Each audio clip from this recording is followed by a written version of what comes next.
Les rencontres d'Edonia Radio. Homme au bord de la crise de nerfs, c'est l'histoire de 7 hommes qui sont au bout du rouleau et qui vont, pour certains contraints et forcés et d'autres par leur propre chef, décider de faire une thérapie brève, parce que dans ce monde fou, on a le temps de rien. Ils vont se retrouver au milieu de la nature, ils s'attendent à tomber sur un homme, c'est une femme, ils s'attendent à tomber sur un psychiatre. Elle s'est détournée de la médecine classique et ils vont s'aventurer dans un chemin nouveau qui va les décontenancer et peut-être même les aider à se retrouver. Quel con, mais qu'est-ce que je fous là? Ta gueule! Vous êtes magnifique. Donc l'idée d'enterrer vivant, avec la tête sortie quand même, pour qu'il puisse respirer un humain, c'est de le confronter à sa peur de la mort.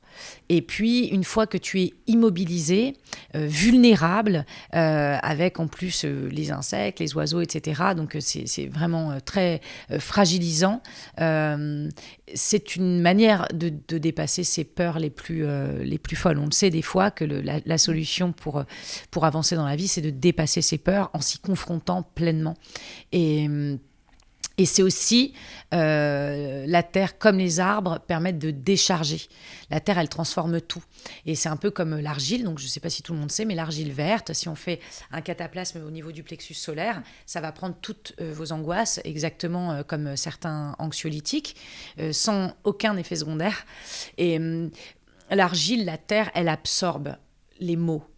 Et les mots MAUX. Et donc, cette épreuve, elle te décharge et elle te confronte à ta peur ultime, c'est-à-dire celle d'être enterré, celle de mourir. Les acteurs l'ont vécu comment ?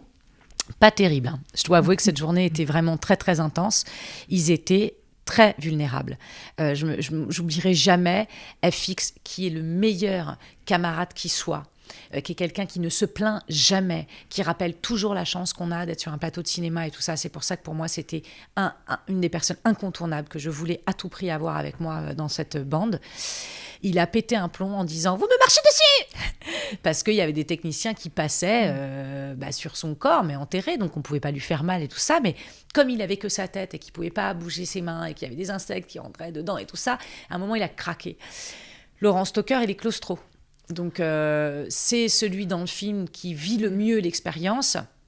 Donc, il y avait moteur, action, coupé, j'en peux plus. C'était vraiment très, très, très, très, très, très, très, très intense. Ça dure quelques minutes dans le film. C'était 9 heures de tournage pour eux. Donc, ils ont été libérés une fois pour manger et une fois pour aller faire pipi. Donc, c'était vraiment... c'était le film dans le film, quoi. Ces mecs-là, aujourd'hui, Isa, grande colo de vacances, c'était génial. Oui, parce que c'est fini. Ils me font penser aux femmes après l'accouchement, quoi.